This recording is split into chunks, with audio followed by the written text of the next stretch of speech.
Surat railway station પર યુવકે હંગામો મચાવી દીધો અને ટ્રેન પર ચડી યુવકે હંગામો કર્યો। બચાવવા જતા ઇલેક્ટ્રિક વાયર પકડવા જતા રેલવે પોલીસે યુવકનો જીવ બચાવ્યો હતો। યુવકે હંગામો કરતા 7 ટ્રેન મોડી પડી અને ઇલેક્ટ્રિક સપ્લાય બંધ કરતા ટ્રેનો બંધ કરવામાં આવી હતી। અમદાવાદના ગુલબાઈ ટેકરામાં રાત્રે પોલીસ પર થયેલા પથ્થરમારાનો મામલો સામે આવ્યો છે। પોલીસે 6 આરોપીની ધરપકડ કરી છે અને અન્ય આરોપીઓનો વિડીયો તેમજ સીસીટીવીના આધારે આરોપીઓની તપાસ શરૂ કરવામાં આવી છે। લગ્નમાં ડીજે વગાડવા મુદ્દે પોલીસે બંધ કરવાનું કહેતા માથાકૂટ થઈ હતી। ત્યારબાદ ટોળા દ્વારા પોલીસ પર પથ્થરમારો કરવામાં આવ્યો હતો।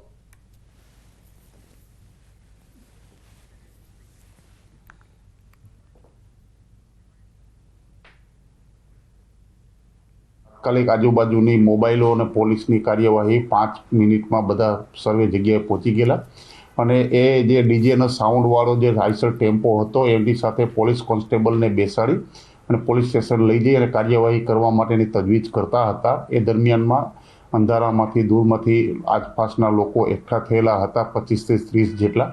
એમને પોલીસ ઉપર જે ઈંટો અને પથ્થરોના ઘા કરેલ હતા, જેના ભાગરૂપે આ નરવતસિંહને ગાલના ડાબી બાજુના ભાગે તેમજ કપાળમાં ભાગે પથ્થરો વાગતા સાદી ઈજા થયેલી છે। આગળ વાત કરશન કાકાના નિધન વિશે।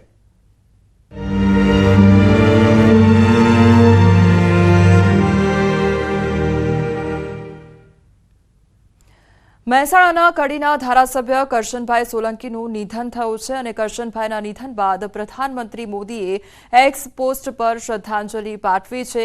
કરશનભાઈ છેલ્લા કેટલાક સમયથી બીમાર હતા અને કરશનભાઈ સોલંકી સરળ સ્વભાવના લોકપ્રિય નેતા હતા। સાદગી માટે જાણીતા કરશનભાઈને લોકો કાકાના હુલામણા નામથી ઓળખતા હતા। સરળ સ્વભાવના લીધે તેમના મત વિસ્તારના લોકો ખૂબ જ સરળતાથી પોતાની સમસ્યા માટે ધારાસભ્યને મળી શકતા હતા।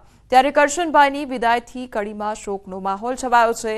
કરશનભાઈ સોલંકી 2022ની ગુજરાત વિધાનસભાની ચૂંટણીમાં ભારતીય જનતા પાર્ટીનું પ્રતિનિધિત્વ કરતા કડી વિધાનસભા મતવિસ્તારમાંથી જીત્યા હતા। વિધાનસભાના કડીના ધારાસભ્ય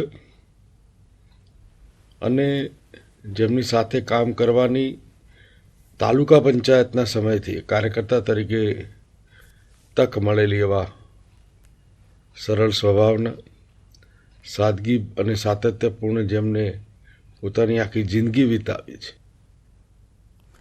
જૂનાગઢના બાંટવા નગરપાલિકામાં ભાજપની બહુમતી અને 6 વોર્ડની 24 બેઠકમાંથી 15 બેઠક પર ભાજપનો વિજય થયો છે। ગઈકાલે કોંગ્રેસના 9 ઉમેદવારોના ફોર્મ રદ થયા હતા। આજે કોંગ્રેસના વધુ 6 ઉમેદવારોએ ફોર્મ પરત ખેંચી લીધા છે। હવે બાંટવામાં 9 બેઠકો પર ચૂંટણી યોજાશે અને સ્થાનિક સ્વરાજની ચૂંટણી કોંગ્રેસમાં ભંગાણ થવાનું યથાવત જોવા મળ્યું છે।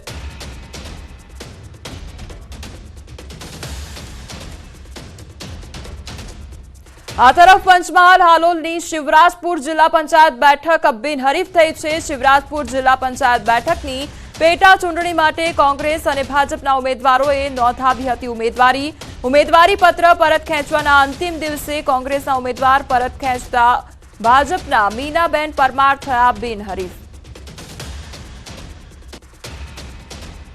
માનનીય ધારાસભ્ય તેજસ્વી પરમારના માર્ગદર્શન હેઠળ વિકાસ ચાલી રહ્યો છે, જેની અંદર બેને કોંગ્રેસના ઉમેદવારે પણ સમર્થન કર્યું અને એમના સમર્થનની અંદર ફોર્મ પાછું ખેંચીને આજે એ શિવરાજપુર જિલ્લા પંચાયત ભારતીય જનતા પાર્ટીની બિનહરીફ થવા જઈ રહી છે, બિનહરીફ થઈ ગઈ છે। ચૂંટણીના ફોર્મ ચકાસણીના અંતિમ દિવસે ઉમેદવારોનું ચિત્ર સ્પષ્ટ થયું છે અને ઝાલોદ નગરપાલિકા ચૂંટણી માટે 28 બેઠકો માટે 162 ફોર્મમાંથી 129 ફોર્મ માન્ય જ્યારે 33 ફોર્મ રદ થયા છે। દેવગઢ બારિયા નગરપાલિકા ચૂંટણી માટે 24 બેઠકો માટે 122 ફોર્મમાંથી 92 ફોર્મ માન્ય જ્યારે 30 ફોર્મ રદ થયા છે। તો પીપેરો જિલ્લા પંચાયત સીટ માટે 6 ફોર્મમાંથી 2 ફોર્મ રદ, 4 ફોર્મ માન્ય થયા છે। આ તરફ પીપલોદ તાલુકા પંચાયત બેઠક પર કોંગ્રેસ ઉમેદવારનું મેન્ડેટ અને ટેકેદારો નહીં આવતા પીપલોદ બેઠક પર ભાજપનો ભગવો લહેરાયો છે। યુસીસી મુદ્દે રાજ્ય સરકારે રચેલી કમિટીને લઈ રાજકોટ ધારાસભ્ય દર્શિતા શાહે આનંદ વ્યક્ત કર્યો છે। તેમણે કહ્યું છે કે યુસીસી લાગુ થવાથી તમામ નાગરિકોને સમાન હક અને કાયદો લાગુ પડશે। ઉત્તરાખંડ પછી ગુજરાત સમગ્ર રાષ્ટ્રમાં બીજું રાજ્ય એવું છે કે જે ટૂંક સમયમાં યુસીસીનો નિર્ણય લાગુ કરશે. ખૂબ આનંદની વાત છે કે યુસીસીના નિર્ણય લાગુ કરવાથી તમામ નાગરિકોને સમાન હક અને સમાન અધિકાર મળી રહેશે. લાલ મરચાએ આ વખતે ખેડૂતોને રડાવ્યા છે. મરચા વાવતા ખેડૂતો માટે માઠા સમાચાર સામે આવ્યા છે, કારણ કે છેલ્લા 5 વર્ષની સરખામણીએ લાલ મરચાના આ વર્ષે સૌથી નીચા ભાવ ખેડૂતોને મળી રહ્યા છે. તો આ વર્ષે મરચાના 1100 રૂપિયાથી લઈને 2600 સુધીના ભાવ મળી રહ્યા છે. ગુજરાત ઉપરાંત અન્ય રાજ્યમાં મરચાનું ઉત્પાદન થયું છે, જેમના કારણે રાજકોટ પંથકનું મરચું બહારના રાજ્યમાં વેચાઈ નથી રહ્યું, જેથી ખેડૂતોને ભાવ નીચા મળી રહ્યા છે. તો વેપારીઓનું કહેવું છે કે દર વર્ષ કરતા આ વર્ષે મરચાની આવક પણ ઘણી ઓછી છે. મરચાના ભાવ ગયા વર્ષ કરતા ઘણા નીચા છે. ગયા વર્ષે 20 કિલોના હતા 3500 થી 5000 રૂપિયા સુધી. આ વખતે 2000 થી 2200 સુધી છે. ગયા વખતે કરતા તમે 40% ઘટાડો કરી શકો. મરચું ઘણું વાવ્યું હતું પણ ભાવ પૂરતો મળતો નથી, એટલે અમારે મજૂરીના એમાંથી નીકળતા નથી. બહુ મહેનત કરવી પડે ત્યારે મરચું થાય છે. રાજકોટ પંથકમાં મરચા વાવતા ખેડૂતોની હાલત ખરાબ થઈ ગઈ છે. આ મરચું લાલ મરચું છે તે ખેડૂતોને અત્યારે તીખું લાગી રહ્યું છે, કેમ કે ગયા વર્ષ કરતાં જે ભાવ છે તેમાં આશરે 40% જેટલો ઘટાડો આવ્યો છે. ગયા વર્ષે જે ભાવ મળતા હતા તે નીચામાં 1500 રૂપિયા જેટલા મળતા હતા, જે ઉચ્ચમાં 3800 રૂપિયા સુધી મળતા હતા. એ જ ભાવ આ વર્ષે ક્યાંક 1100 રૂપિયા જે છે એ નીચામાં મળી રહ્યા છે, જ્યારે ઊંચામાં 2400 રૂપિયા જેટલા ભાવ મળી રહ્યા છે. એટલે કે કહી શકાય કે જે તનતોડ મહેનત કરીને વાવેલું આ મરચું છે તે ક્યાંક ને ક્યાંક ખેડૂતોને તીખું લાગી રહ્યું છે. તેમના 40% જેટલા ભાવ નીચે આવી રહ્યા છે. ગયા વર્ષે આ જ મરચાનો પટ છે તે આખો ભરાયેલો જોવા મળતો હતો, પરંતુ અત્યારે જે છે આ મરચાનો પટ ખાલી જોવા મળી રહ્યો છે. આવક પણ ઘટી છે. બીજી તરફ ખેડૂતોની જે છે એ ખેડૂતોની આર્થિક આવક ઘટી છે, બીજી તરફ મરચાની પણ આવક ઘટી છે. એટલે ક્યાંક ને ક્યાંક ખેડૂતોમાં પણ નિરાશા જોવા મળી રહી છે. જોકે આજે આગામી સમયમાં આ ભાવની સ્થિતિ કેવી છે તે પણ જોવાનું રહ્યું. હાર્દિક જોશી, ન્યૂઝ 18 ગુજરાતી, રાજકોટ. ઉપલેટાના પાટણવાવ રોડ પર ભાદર નદીના કાંઠે આવેલ નગરપાલિકા સંચાલિત એનિમલ હોસ્ટેલ પાસેના કેરીના બાગમાંથી દીપડો પાંજરે પુરાયો અને કમલભાઈ મનસુખભાઈ દોશીના કેરીના બાગમાં રહેતા ધવલ મોરી નામના માલધારીએ ગતરોજ દીપડાને જોતા ફોરેસ્ટ વિભાગને જાણ કરી હતી. ફોરેસ્ટ વિભાગની ટીમ ઘટનાસ્થળે પહોંચી તપાસ હાથ ધરી હતી, જેમાં ગત મોડી રાત્રે મારણ કરવા આવનાર દીપડો આખરે પાંજરે પુરાતા આસપાસના વિસ્તારના ખેડૂતો અને માલધારીઓએ રાહતનો શ્વાસ લીધો હતો. ઉલ્લેખનીય છે કે માત્ર 5 દિવસ પહેલા પણ એનિમલ હોસ્ટેલ પાસેથી એક દીપડો પાંજરે પુરાયો હતો, જેમાં ફોરેસ્ટ વિભાગની ત્વરિત કામગીરીને લઈને ખેડૂતો અને માલધારીઓએ ફોરેસ્ટ તંત્રનો આભાર માન્યો છે. દીપડો પરમ દિવસે કાલે અમે જોયો હતો રાતે, અને આજે કાલે અમે જાણ કરતા વન વિભાગ વાળાઓને, આજે સવારે એને પિંજરુની સગવડ કરી આપી છે અમને, અને અત્યારે સાંજે 9 કલાકે દીપડો પાંજરે પુરાઈ ગયો છે અને અમે બધાએ રાહતનો શ્વાસ મેળવ્યો છે. ઉપલેટા પાટણવાવ રોડ ઉપર એનિમલ હોસ્ટેલ ગૌશાળા પાસે કમલભાઈ મનસુખભાઈ દોશીની વાડીએ પિંજરું ગોઠવેલું હતું. દીપડાના સગડ અને મેસેજ મળતા આજે અમે પિંજરું ગોઠવેલું, તો તેમાં રાત્રે 9 કલાકે દીપડો પાંજરે પુરાયેલ છે. અને આની પહેલાં પણ 29/1ના રોજ ભીમભાઈ લાખાભાઈ ભારાઈની નેસના વિસ્તારમાં પણ દીપડો પાંજરે પુરાયેલ છે. હિન્દુ હૃદય સમ્રાટ શિવાજી મહારાજની પ્રતિમાનું જાપાનના ટોક્યોમાં જાપાનના યુવરાજના હસ્તે સ્થાપન થશે અને જાપાનમાં સ્થાપન પહેલા પ્રતિમા અમદાવાદ ખાતે પહોંચે. અમદાવાદના મેયર પ્રતિભા જૈન, ભાજપ ધારાસભ્યોએ મૂર્તિ પૂજન અને આરતી કરી. આગામી દિવસોમાં રાજ્યભરમાં રથયાત્રા જશે. મહત્વનું છે કે મહારાષ્ટ્રના અલગ અલગ 11 કિલ્લામાંથી માટી લઈ જઈ જાપાનમાં સ્ટ્રક્ચર તૈયાર કરવામાં આવ્યું છે. हमारी संस्था एक सामाजिक संस्था है, पुणे महाराष्ट्र से हम लोग हैं. अभी इसका जो इंडो जापान जो शिव स्वराज रथ यात्रा जो चल रही है, इसकी जो शुरुआत है पूना से हुई थी. सातारा में छत्रपति शिवाजी महाराज जी के वंशज है उदयन राजे जी भोसले, इन्होंने इसको हरी झंडी देख के इसको प्रस्थान किया था. हिंदू साम्राज्यના સ્થાપના કરનાર આદરણીય છત્રપતિ શિવાજી મહારાજની પ્રતિમા જાપાનમાં પ્રસ્થાપિત થવાની છે. આ સ્ટીલની પ્રતિમા છે અને જાપાનના ધરતીકંપવાળા વાતાવરણને અનુરૂપ સ્ટીલની પ્રતિમાઓ પર ફાઇબર ચડાવી અને આખા દેશમાં પરિભ્રમણ કરીને દેશના બધા જ મોટા રાજ્યોમાં શહેરોમાં ફરીને આજે અમદાવાદ આવી રહી છે. આપણા માટે ગૌરવની વાત છે. સમાચારોમાં આગળ વધીએ તે પહેલા રોકાઈશું એક બ્રેક માટે.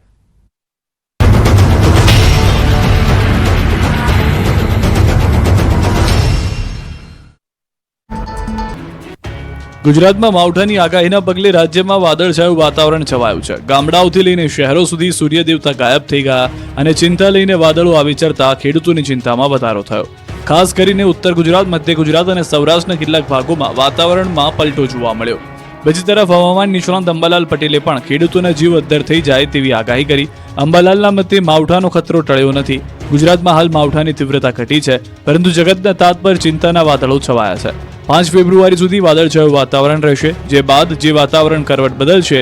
ઉત્તર ગુજરાતના ભાગોમાં 2 દિવસ છાંટા પડી શકે. પંચમહાલમાં પણ 2 દિવસ છાંટા પડી શકે. નબળી સિસ્ટમથી મોટા માવઠાની શક્યતા નથી. 5 થી 8 ફેબ્રુઆરી સુધી ગુલાબી ઠંડીનો અહેસાસ થશે. 23મી ફેબ્રુઆરીએ ફરી એક પશ્ચિમી વિક્ષેપ આવશે. ફેબ્રુઆરીના અંતમાં ફરી એક વખત માવઠા જેવી સ્થિતિ બનશે.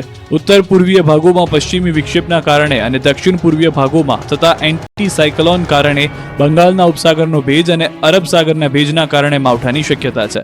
આ બાજુ હવામાન વિભાગે ઠંડીમાં ઠરવા માટેની ચેતવણી આપી છે. આગામી 24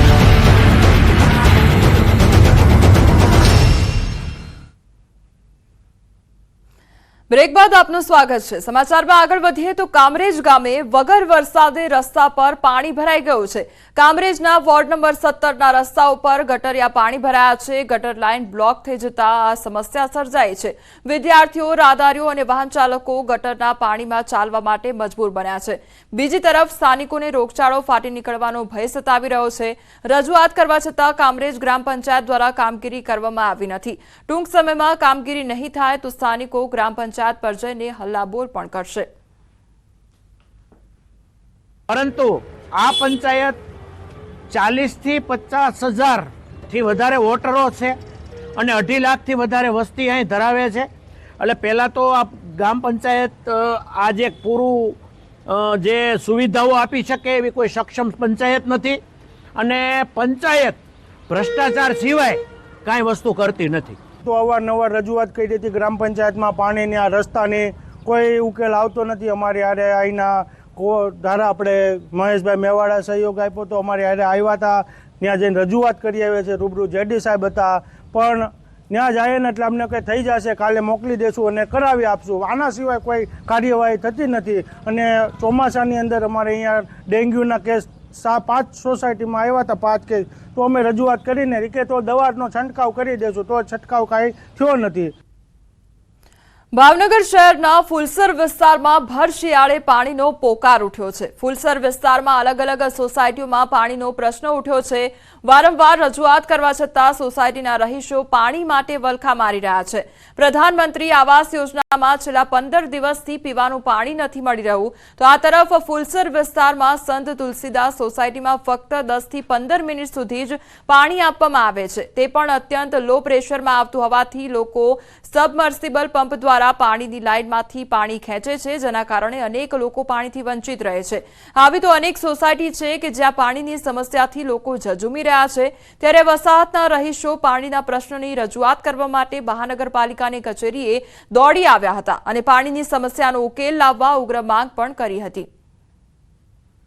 છેલ્લા 15 દિવસથી કોઈના ઘરે પાણી આવતું નથી ટાંકામાં કોઈ સ્ટોક થતો નથી, મોટરમાં પાણી ઉપર ચડતું. એની હિસાબે બધા પબ્લિક હેરાન થાય છે. બરોબર, નથી ઉપપ્રમુખ જવાબ દેતા, નથી પ્રમુખ જવાબ દેતા, નથી ખજાનચી જવાબ દેતા. બધા ખજાનાનું ધ્યાન રાખવા બેઠા છે એવો જવાબ આપે છે. 15 દિવસથી પાણી આવતું નથી તો બીએમસીમાં અમે રજૂઆત કરવા છતાં અમને કોઈ જવાબ મળતો નથી. અને પ્રમુખ જે બનાવ્યા છે એ પ્રમુખ અમને જવાબ દેતા નથી. એ પ્રમુખ એમ કે પછી વાત કેટલી વખત અમે રજૂઆત કરી.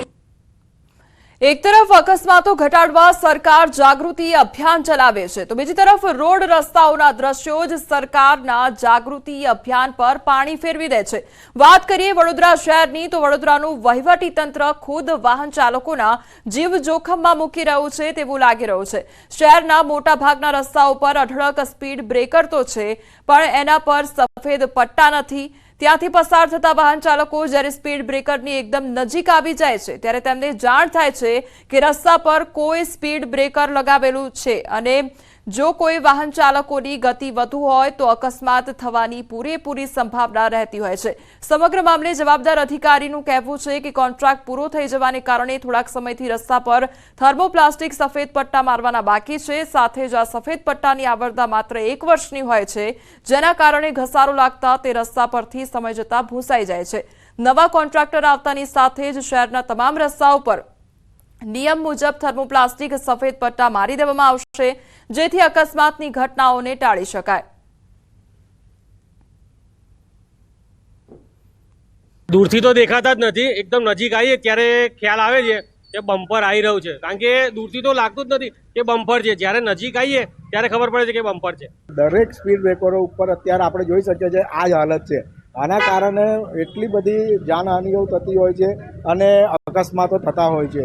આજે ટ્રાફિક સપ્તાહની જે વાતો મોટી મોટી વાતો કરે છે, પણ એ ખાલી માત્ર ને માત્ર લોકો પાસે વસૂલી કરવાની વસ્તુઓ છે। અકસ્માત ભોગ બને ને ભોગ થાય જ છે। અહીંયા તમે ગમે ત્યારે આવીને જોશો ને, આ સ્કૂલની સામે સ્પીડ બ્રેકર 2 આવેલા છે। અહીંની જ વાત નહીં, પણ અમે તો એવું કહીએ છીએ આખા વડોદરામાં કોઈ પણ સ્પીડ બ્રેકર પર પટ્ટા મારેલા દેખાય નહીં, કેમ કે આ કોન્ટ્રાક્ટરો જે ખાલી મલાઈ ખાવામાં જ વ્યસ્ત હોય છે અને પ્રજાના હિતમાં એ લોકો ગમે તે કશું કામ કરવા તૈયાર નથી। નથી અકસ્માત થવાની ભય સંકેત રહે છે, પટ્ટા મારવા જોઈએ। શહેરમાં સ્પીડ બ્રેકરો પર દર વર્ષે મારવામાં જ આવે છે અને એમાં કોઈ જો જગ્યાએ ફરિયાદ કે એવું રહી જતું હોય તો એનું ધ્યાન આપણા દ્વારા જે દોરવામાં આવશે તો એ પણ અમે કવર અપ કરી લઈશું। એક તરફ વહીવટી તંત્ર દ્વારા ટ્રાફિક સપ્તાહ અને સડક સુરક્ષાની મોટી મોટી વાતો કરવામાં આવે છે, ત્યારે આ જ વહીવટી તંત્રના પાપે જે વાહન ચાલકો છે તેમના જીવ જે છે તે જોખમમાં મુકાતા હોય છે। આ વડોદરા પશ્ચિમના તમે દ્રશ્યો જોઈ રહ્યા છો, જોઈ શકાય છે કે અહીંયા શાળા આવેલી છે, પોલીસ લાઇન આવેલી છે, પરંતુ તમારી ટીવી સ્ક્રીન પર તમને આ જે બમ્પર છે તે સ્પષ્ટ નહીં દેખાય। તો જો ટીવી સ્ક્રીન પર આ બમ્પર સ્પષ્ટ ના દેખાતો હોય તો દૂરથી પૂરપાટ ઝડપે આવતો જે વાહન ચાલક છે તેના સ્પીડ બ્રેકર કેવી રીતે દેખાશે? આ જે કોન્ટ્રાક્ટર જે છે તેના દ્વારા જે એની કામગીરી છે તે પૂર્ણ કરવામાં નથી આવતી। ઉલ્લેખનીય બાબત છે કે આ દ્રશ્યો તમે જોઈ શકો છો અને અહીંયા જે ડેલી અવર જવર કરતા લોકો છે તે આ સ્પીડ બ્રેકરથી અવગત છે, પરંતુ જો કોઈ અજાણ્યો વ્યક્તિ આ વિસ્તારમાં આવે તો ચોક્કસથી અકસ્માતનો ભોગ બને। અને બીજી ગંભીર બાબત એ છે કે આ જે રસ્તો તમે જોઈ રહ્યા છો એની બિલકુલ બાજુમાં જે પોલીસ લાઇન છે તે આવેલી છે અને પોલીસ લાઇનની બિલકુલ પાછળ એક સરકારી શાળા પણ જે છે તે અહીંયા આવેલી છે, પરંતુ આજે કોન્ટ્રાક્ટરના પાપે આજે નિર્દોષ બાળકો સહિત જે વાહન ચાલકો છે તેઓ અકસ્માતનો ભોગ બને તે આ પ્રકારની પરિસ્થિતિનું નિર્માણ થયું છે। હાર્દિક દીક્ષિત, ન્યૂઝ 18 ગુજરાતી, વડોદરા। સૌરાષ્ટ્રભરના દર્દીઓ રાજકોટ શહેરની સિવિલ હોસ્પિટલ ખાતે સારવાર માટે આવતા હોય છે, ત્યારે રાજકોટ શહેરની સિવિલ હોસ્પિટલમાં બ્લડ પ્રેશર, ડાયાબિટીસ સહિતની દવાઓ પૂરી થઈ ગઈ હોવાનું સામે આવ્યું છે। દવાઓ ખલાસ થઈ જતા દર્દીઓ હોસ્પિટલ કેમ્પસના મેડિકલમાંથી દવા લેવા મજબૂર બન્યા છે। થોડા સમય પૂર્વે રાજ્યના આરોગ્ય મંત્રી ઋષિકેશ પટેલ સિવિલ હોસ્પિટલની મુલાકાતે આવ્યા હતા। તે સમયે સબ સલામતના દાવા કરવામાં આવ્યા હતા, પરંતુ હાલ પરિસ્થિતિ કંઈક જુદી જોવા મળી રહી છે, ત્યારે લોકો હેરાન પરેશાન થઈ રહ્યા છે। સૂત્રોના જણાવ્યા અનુસાર સિવિલ હોસ્પિટલની દવા બારીએ છાશવારે અલગ અલગ દવાની અછત ઊભી કરવામાં આવે છે। લાઈનમાં ઊભા રહીને થાકી જાય, કંટાળી જાય છે, દવા આપતા જ નથી। આટલી બીમાર છું, બીપીની તકલીફ છે, ડાયાબિટીસની તકલીફ છે, કોઈ જવાબ દેતો જ નથી ને કહેવા જાય એટલે બીજા વળકા ભરીને કાઢી મૂકે, એ બેન અહીંથી જાઓ આમ, એ બેન અહીંથી જાઓ આમ। અમે જઈએ ક્યાં સાહેબ, ક્યાં જઈએ? આ સિવિલ હોસ્પિટલમાં પૂરી દવા નથી આપતા। સિવિલમાં મજબૂરી, ગરીબ માણસે સરકારનો લાભ લે છે, આ લોકો સરકાર તો પહોંચાડી દે, આ લોકો ડોક્ટરોને એને પટ્ટાવાળા જે કાંઈ આરામ હોય અમને કોઈ લાભ મળતો નથી। દવા લોશન લખી દે તો બહારથી લખી દે, અહીંની દવા આપે એ જેવી દેવી, અડધી બહારની અડધી અંદરની। ઈડીએન દવાઓ જે છે, એ સંપૂર્ણપણે અમારી વડી કચેરી એટલે કે જીએમએસસી તરફથી અમને સપ્લાય કરવામાં આવે છે। એ ઈડીએન દવાઓમાં મેં આગળ જ કીધું પ્રમાણે હપ્તાવાર રિલીઝ થતી હોય છે। હવે એક હપ્તો જ્યારે રિલીઝ થઈ જાય ત્યાર પછી વચ્ચેનો હપ્તો આવે, ઘણું ખરું એ લોકો ધ્યાન રાખતા હોય છે જેથી બીજો હપ્તો અમને પહેલો હપ્તો જે ખલાસ થાય એની પહેલાં જ અમને મળી જાય। પણ એવું બને વચ્ચે કે જ્યારે વચ્ચે પુરવણી કરવી પડે ત્યારે અમે અહીંના જે સ્થાનિક પ્રધાનમંત્રી સ્ટોર જે છે એમાંથી અમે ખરીદ કરી। નર્મદા જયંતીએ નર્મદાના માંગરોળ ગામે અનોખી ઉજવણી અને નર્મદા મૈયાને 1500 ફૂટ ચૂંદડી અર્પણ કરવામાં આવી। આજે નર્મદા જયંતીએ નર્મદાના માંગરોળ ગામે નર્મદા તટે સમસ્ત ગ્રામજનો અને ભક્તો દ્વારા 1500 ફૂટ સાડી નર્મદા મૈયાને અર્પણ કરવામાં આવી। હજારો ભક્તો 1500 ફૂટ લાંબી સાડી હાથમાં પકડી નાવડીઓ દ્વારા એને સામે કિનારા સુધી લઈ જઈ નર્મદા મૈયાને સાડી અર્પણ કરી।